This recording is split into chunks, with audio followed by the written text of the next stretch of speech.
G'day everyone, and today I am we're all really lucky. I've got an awesome special guest for you all to listen to, and this is Mohit Tater from Blackbook Investments. And I'm really excited because Mohit has such a cool story on this journey of buying and selling websites. So thanks so much for coming along and being on the interview today, Mohit.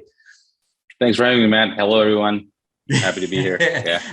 And maybe some of you don't know, or you probably don't know what Mohit is, and we're going to get into some detail on his story because it is really interesting. He started out like everyone that listens to us, buying and selling websites. But these days, what's really exciting is Mohit's moved into this space of buying and selling websites and raising funds to do it. So it means it's a way of making buying and selling websites passive. So that's something I want to get out. And it's pretty amazing because you're these days, Mohit, with Blackbook Investments, you're doing multi-million-dollar website deals, aren't you? That's right. Yeah, we're raising funds starting this year, and we already raised about 4 million this year. So I think it's going to double next year. Hoping to do that. So that's brand new. So this is the first time you've gone out and done this, and you've already raised $4 million to buy websites. That's right. Yeah, that's right. I've been at it for a while. So that's right, and that's the bit that we need to get out, Mohit. That's the story we really want to hear, I do want to come back to what you're doing now, though. Sure. It's pretty amazing. People hear these incredible stories at the moment. They know there's buyers, there's publicly listed companies out there for websites, but not everyone realizes there's individuals like you. You work from home. You're just like all of us. You're buying, selling, fixing up websites. Where did it all start? Like, how the heck did you get to where you are today? It all actually started in Australia, to be honest, back in 2012. I was doing my master's at RMIT in Melbourne. And I was like, I could see the future. I could see that, I'm going to go into debt. I'm going to take a loan and, study for this course. And then I'm going to take up a job and I will have to work years to pay the loan off. And it didn't sit well with me. So I was like, let's just check this. Let's just go back to India, where I'm from. And then let's do something on my own, which is what I've always wanted to do. Since I read Rich Dad Poor Dad. I think all of us were inspired by that book, weren't we? Yeah. And then the second, the book that inspired me to take action was The 4-Hour Workweek by Tim Ferriss. So that was it. And I came back home in 2012 and I started, building websites. Going before that, actually, but I graduated in 2011. And I took up a job with the startup called Zomato. I was working with them for 1 year. And while I was working with them on the evenings, I was trying to build websites, trying to learn how to build websites. Because I always wanted to learn a skill that would, help me make a living in the future. And I thought, why not, because websites and internet was there already and was the future. So I was like, okay, let's do, and that would also allow me to work from anywhere. Yeah. So that was it. So I learned how to build websites, but unfortunately I could not monetize them, or I could not make any money, building websites, like blogging, basically. I was not selling websites, but I was trying to blog and make money via blogging. So it did not, I was not successful at it. I was at it for about a year, but could not make a penny. Then end of 2012, so I left my job after a year, somewhere in mid 2012. And end of 2012, I came back from Australia. I was there for about a year, 9 months for the course, came back. I think I didn't finish it. So I came back and I chanced upon Flippa. I was like, so there's a marketplace for buying and selling websites that are already making money. Someone else has already worked on those sites and got them to a point where they're making some money. And I can buy them at like really low multiples, like 8x, 10x monthly, 12x monthly. It was just crazy. I remember those days. I was like, is this even real? Why would someone want to sell their business for 6x monthly? So I was very skeptical, and still I took a leap of faith. I had some money saved up, and my mom helped me with some money. It was just a couple $1,000. That's all. And I just took a leap of faith and bought my first website for 6x monthly. It was a social media marketing service kind of site. Oh, yeah. And once I bought it, I kind of turned it around in 6 months, and it was making, I think, 4 or 5x what it was when I bought it. Right. I just tried to do different channels of marketing, did outbound marketing, all of that, and I think I sold it within 8 months. Yeah, within 8 months for 12 grand, like 5x of what I bought it for, and made money in the process. So that was the first one, and I was like, okay, this thing actually works. Okay, let's try it again. And I bought another site, and for the second one, I actually got scammed because the financials that were shown to me were actually not true, and I was none the wiser. And I was like, okay, this thing also happens, but I had some cushion from my first site, so I was like, okay, I need to be more careful of what I'm buying. I can't be, just trusting whatever the other guy's saying. And then I'm guessing that's that's probably when you realize I got to learn how to do website due diligence here. That's right. It was still the early days, to be honest, like 2012, 2013, early days. So, but then I got a hang of it, and I got a knack for it. And slowly I just started building up my portfolio to bigger sites, like low 4 figures, mid 4 figures, high 4 figures, low 5 figures. And that's how it all started, basically. Yeah. Wow. Yeah. So your strategy, you got in and basically did website flipping, which is doing it pretty quickly. So would you say generally within 12 to 24 months, you're flipping these websites? 6 to 8 months, 6 to 9 months. These are small even deals. quicker. Okay. Even so quicker. You did it really quick. Yeah. These are small deals, 6 to 12 months tops. And then in 2013, I went to the US. I'd always wanted to go to the US, just had a lot of friends there. So I had some money now. So I was like, okay, let's do it now. And I was staying with a friend in Manhattan, and he was working with an investment bank, and he had some money saved up. He was interested in what I was doing. And he was like, I have some money to spare. Let's buy a website for me. If you can manage it, I don't have the time. So I was like, well, sure, why not? I mean, so we bought a site for him, it was about $12,000. And we ran, it was still in our portfolio, by the way, with one of our investors. Yeah. That is cool. Yeah. So 8-9 years ago, we bought it. It's still with one of our investors. So we bought that, and that worked out pretty well for us. And he got interested. He got his friends involved. He got his family involved. And we bought more sites within that group. And that's how Blackbook was started, basically. The idea did not occur to me that I can do it for others, like managing websites. But because there was a need, and because I was offered to do it, I thought, why not do it for others also? So that's how Blackbook. That's really interesting. So really, you actually got into this quite, not just flipping websites, but you got into taking on other people's money quite early. That's pretty much. So once you've proven you had the skill, people were willing to give you money to invest. And obviously, I'm take it was very successful for you and your investors.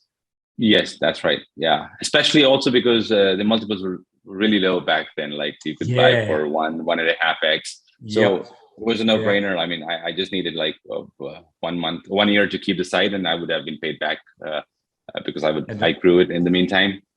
So then the returns were quite good. And how quickly, really good.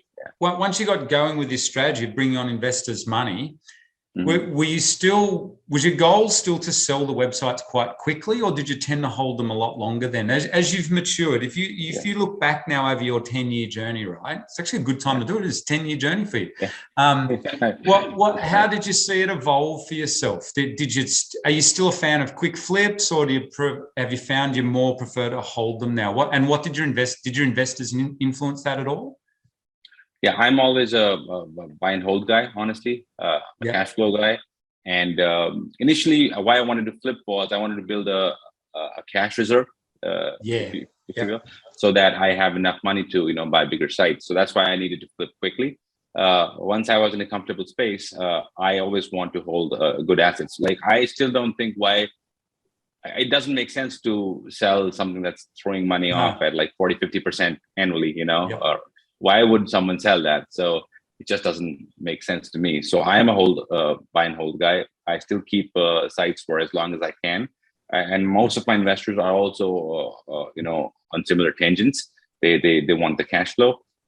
But at times we also have investors who want the capital gains, and they are not much bothered about the cash flow. So then the strategy is different for the sites that we buy for them. So it depends on each investor. My personal is buy and hold for cash flow. Okay. And then in this journey, I think one of the important things, or what I think people would find interesting, because as everyone starts out in this journey, or even someone who's looking to invest in the website, say through your fund, what are some of the, like, how did you grow the business? And so now, like you said, you just raised $4 million. That rolls off the tongue so easily, but I'm sure it wasn't like that in the early days. But how have you grown your team? Because obviously investors, if I come in, I want to see, okay, you've got this really great team behind you, and I know you've got runs on the board, but at the grassroots level, I guess relating it to someone listening to this interview thinking, well, how can I now start to build this out? Was that kind of the next big step in your evolution, is building out your team? Yes, I was at it by myself for quite a long time. Like, I think 4 years is like 4 to 5 years I was doing it all alone, all by myself. Wow. And I did I didn't, like, until 2016. Yeah, I didn't have too many sites. I was just I was actually happy doing what I was doing, because like initially I had a goal, if I can reach $5,000 a month, more than happy. I need all that. That'd be all I need. And I was at it, and I was just, life was good. That's right, especially when you're a young guy and everything. And that's freedom, isn't it? For most of us, $5,000 a month. Yeah, passive. in a country like India, that's 1 year's salary for a person. If I can make that in a month, I'm like, I'm set for life. So okay. You earn a year's salary every month of passive websites with investors' money backing you. That's a pretty sweet ticket in those early days. Yeah, exactly. So that was a mix of my own sites and investor sites bought from investors' money. And but I was managing it actively. That was not passive in the sense, because I was the one doing the work. These are businesses. These are active sites that need active management. But then it occurred to me that, if I were to grow from here, I would, because I had achieved my goal like fairly quickly, and I was like, okay, what next now? So like, well done, by the way. That's all. See, you got to celebrate. You got to look back at your 10-year journey and go, man, I did it. Yeah. So that was your first goal. Yeah. So what happened then? Sorry. I was like, okay, if I need to grow from here, like if I've achieved it now, like what next? Like I was like, okay, if I can continue to do this, I mean, but I was sure I'll get bored to continue to do this, and eventually I'll get bored. So I was like, okay, let's see if we can do something that can help others. So I already knew that there was a demand for this service where, I can manage sites for others, and there was a lot of money chasing returns. Still there does. Still is. Yeah. So like, okay, why not scale Blackbook and offer this as a service to a wider audience rather than just, friends and family? And I was like, okay, and I did not have, of course, enough capital to buy all the sites myself. So that was the logical next step. If I were to buy more sites, I would have needed to take outside money. So, and then if I were to take outside money and buy more sites, I knew I would need a team, because I was maxed out. I would not be able to, manage all the sites myself.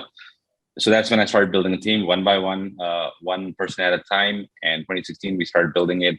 Right now, 2021, we're about 20 full-time people working with us on our team, and we're managing, like I said, 15 to 20 big assets at any given point of time, because we don't want to scale it like super fast, because these things take time to scale, and you want to go nice and slow. So that's so basically I went all in with Blackbook and started getting more investors in and buying like bigger websites and managing bigger websites for them. Basically. And then you just incrementally added more and more team members into your organization. So like, and do you have your own writers, content writers, or do you outsource that, or do you have them in-house? We do both. We have in-house as well as because we produce like I think more than 500,000 words, even more a month. So we can't have everything in-house. We need experts on some of our sites. So we do both. We work with agencies, we work with freelancers, we work with our in-house writers. Okay. And so similarly with SEO, you've got your own in-house, but I'm presuming you work with agencies as well. You have other, like, how do you do the SEO across the site? Yeah, SEO is all in-house right now. We do consult with freelancers, you know, if on a need basis, but SEOs are the core and crux, along with content, of course, of what we do. So SEOs are all in-house, full-time with us, and that's how we're keeping it for now. Yeah. And then we have tech people, admin people, you know, and server managers, all that stuff, basically. And so what sort of sites do you prefer to buy for Blackbook investments? What have you found? Actually, let me rephrase that slightly differently. What have you found work the best for these passive website investors that you're looking after? What sort of websites have you found the best over the last 10 years? And what's your preference? Right. So that's also, let's go back a bit. So what kind of sites I buy is dictated by what I'm trying to achieve. Okay. Yeah. So we can achieve two things. You know, you can think of two things that I'm trying to achieve. Actually, one thing that I'm trying to get a good return for my investors. Yes. Right. Yep. That's what we would all think, but no, that's not what I'm trying to achieve. I'm trying to not lose money for my investors. That's the first goal. Don't lose money. So, Warren Buffett's first rule and second rule. Don't lose money. Look at the first rule. Look at the first rule. Yeah. That's right. I'm happy giving them 15% or 12%. I don't want to lose money. I don't want to lose their money, because taking other people's money is a huge, huge responsibility. And I think I can be reckless with my own money, but I can be reckless with my investors' money. So don't lose money. Even if you're not able to make them money, don't lose their money. Okay. So that's the rule one. The second is, it's worked well for me, knock on the wood. So I continue to follow that. Don't lose money. And then the second thing is what my investors, what their expectations are. Let's try to achieve that. Because when a person invests, they're not thinking that they're just trying not to lose money with you. They're thinking of getting 20, 25%, whatever. But when I take money, I'm thinking not lose money for them. So that's my first goal. Now I go to what they're thinking, what their aim is, to get some kind of return.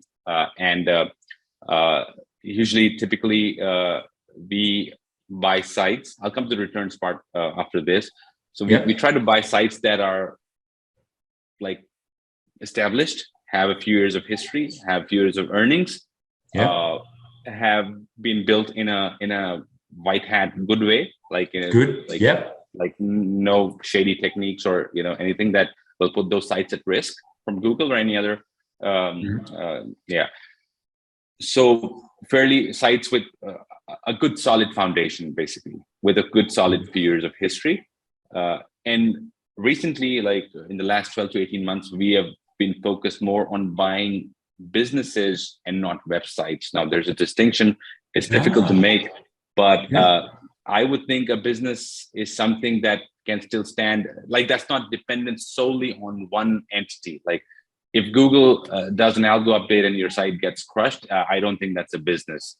If Amazon decides to drop their commission and you're pretty much done, that's not a business. So those are websites. And there's a monetary distinction also, because websites are usually, 5 figures, low 6 figures, even mid 6 figures, somewhere around that. But when you start getting into high 6 figures, 7 figure territory, you're thinking of not buying a website, because that's a lot of money. You want to buy a business that's going to serve you well for years to come. You don't want to lose your $1 million business like overnight.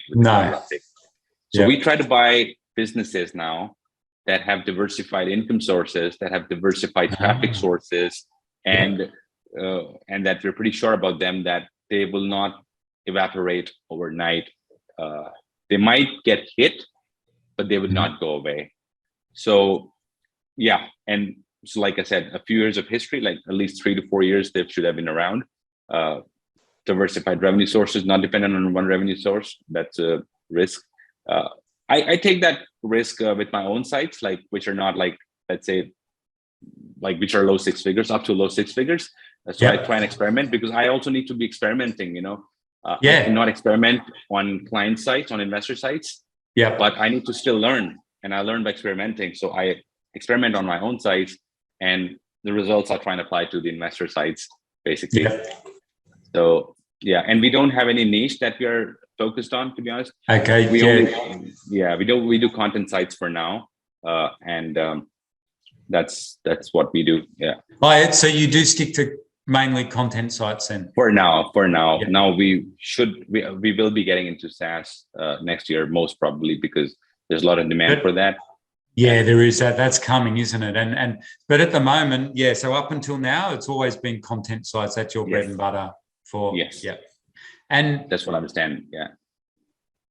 And how, I guess we should look at, because it's a really interesting model. So you're buying and selling websites for basically for passive income for investors. So this is a way people, if you're listening to this, if you don't want to run a website yourself, you can invest into a company like what Mohit runs, Blackbook Investments, and basically you can get on the bandwagon of buying and selling websites, but they're passive. So you're buying and selling a passive asset.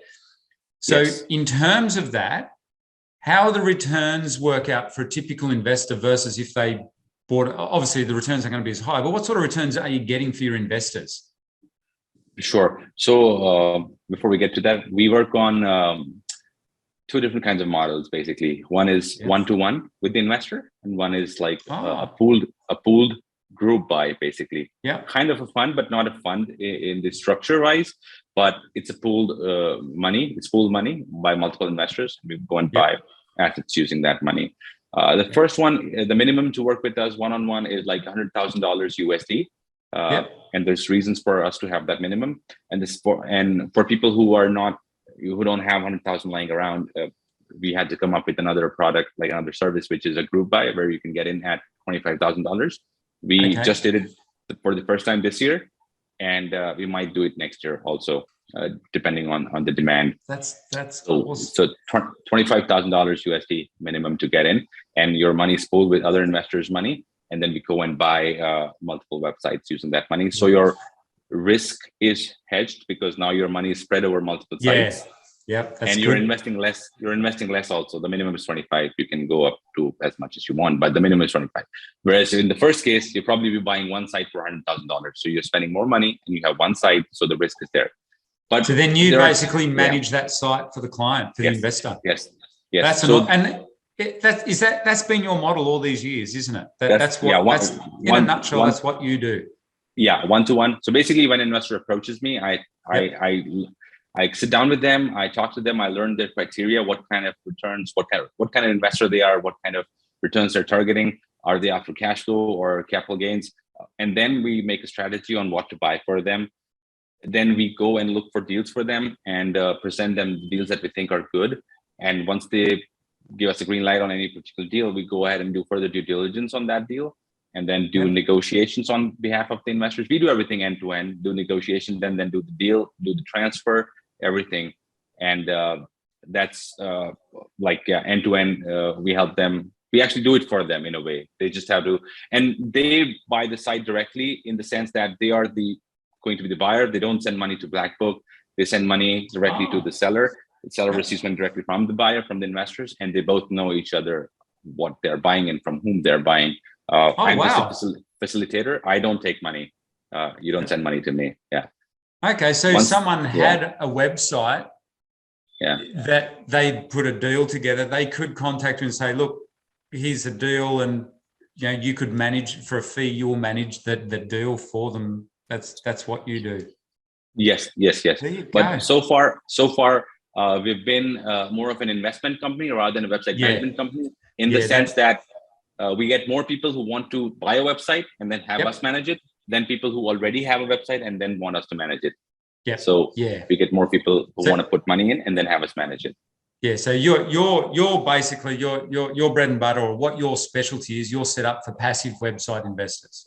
That's pretty much what you do. That's pretty much. You have some money lying around, you want to invest in websites, I'm your guy. So Mahit, really well done. That is so cool. What you've done there. Thank you. I love that model, and it's cool how it's evolved into this two-way thing. And because I want to ask you that now, because that's now evolved. Obviously, you were just involved. Now you're one of EF Capital, Empire Flipper's preferred suppliers for. Yes. They only pick.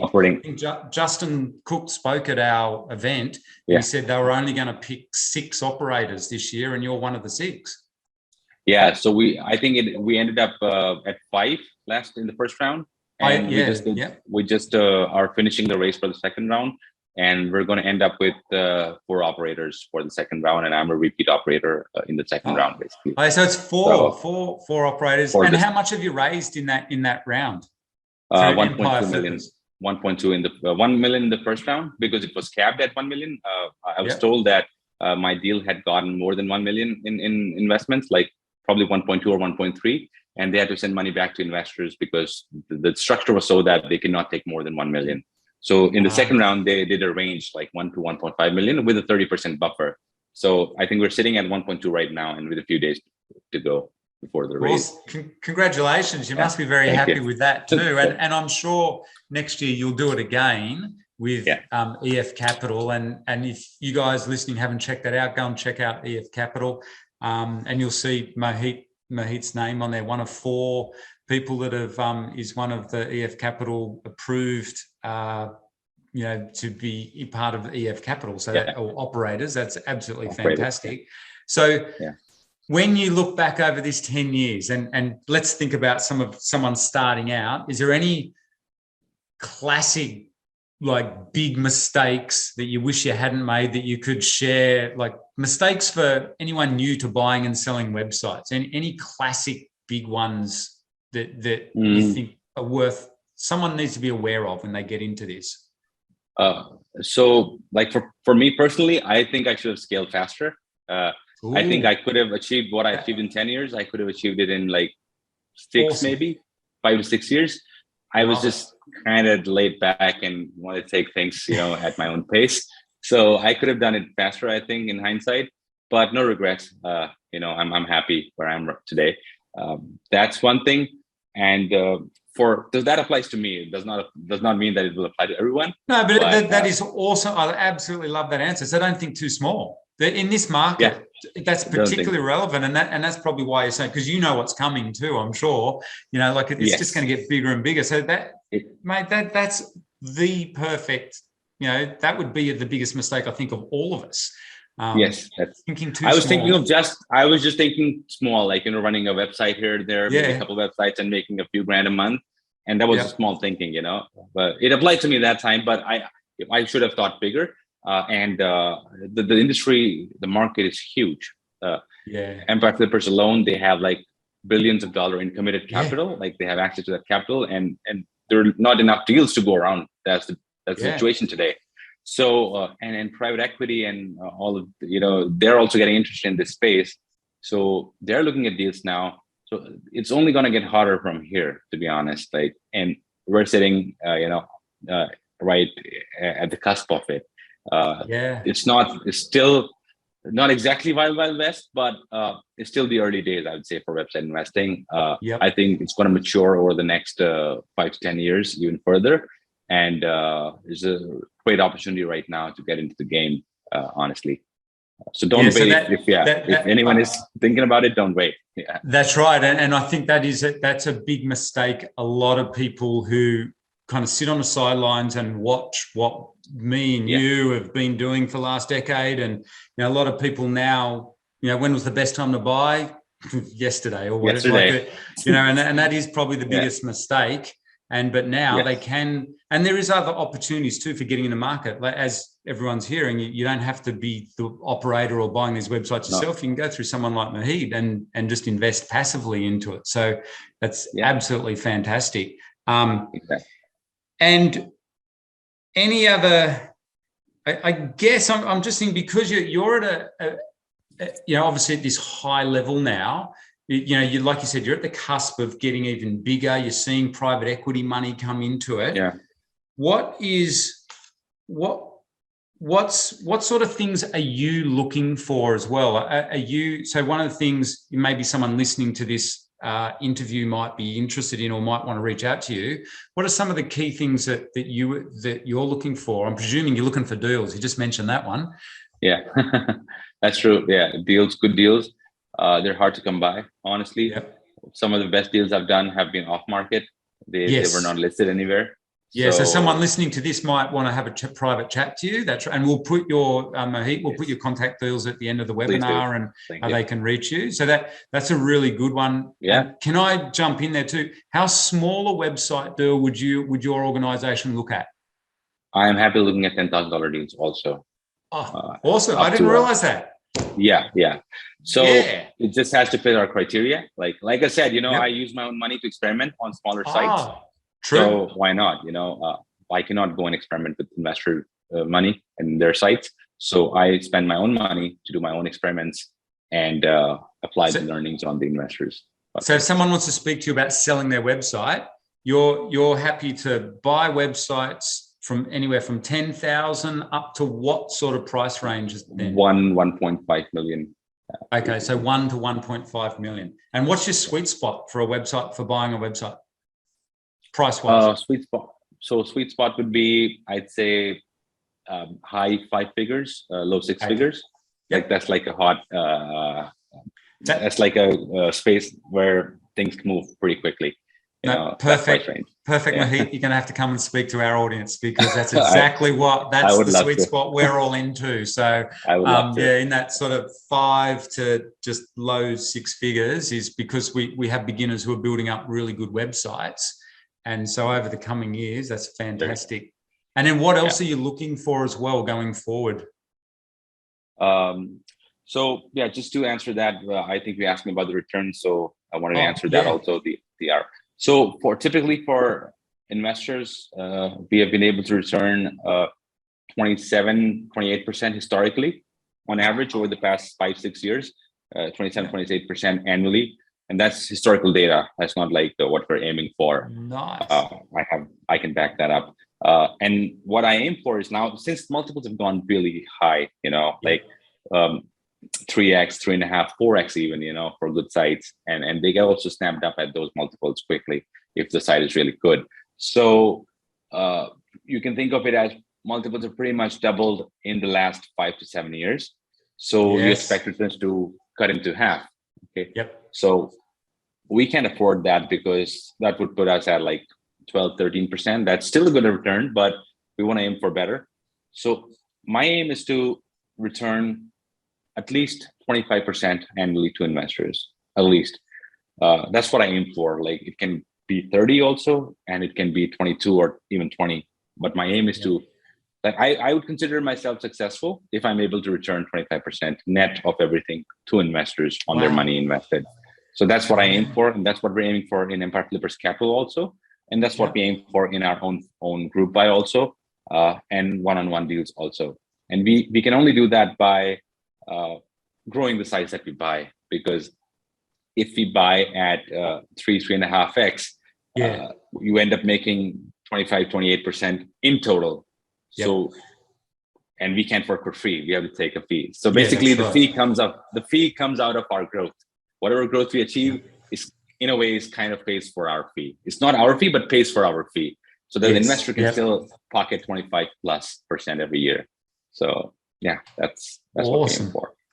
Okay, well, I want to say a big thank you for coming along and sharing that. And I can't wait to do an update interview with you each year and see where you go. I can tell it's an exciting space. I think you're going to do really well. And you've obviously got the runs on the board. You've done so well with it. And it's so the all-important question, can people reach out and contact you? You're happy for us to put links to, is it best if they contact you at Blackbook Investments? So Mohit at blackbookinvestments.com. They can just reach out to me in the email. I can send that to you so you can mention it in the notes. And if anyone is looking to invest with us, we have a questionnaire for investors that they can fill, and then we can reach out to them and hop on a call with them to understand their investment criteria. Awesome. Thanks so much for that, Mohit. It's fantastic having you on today. Thank you, Matt. Thank you. Thanks for having me. Cheers. All right. See you later.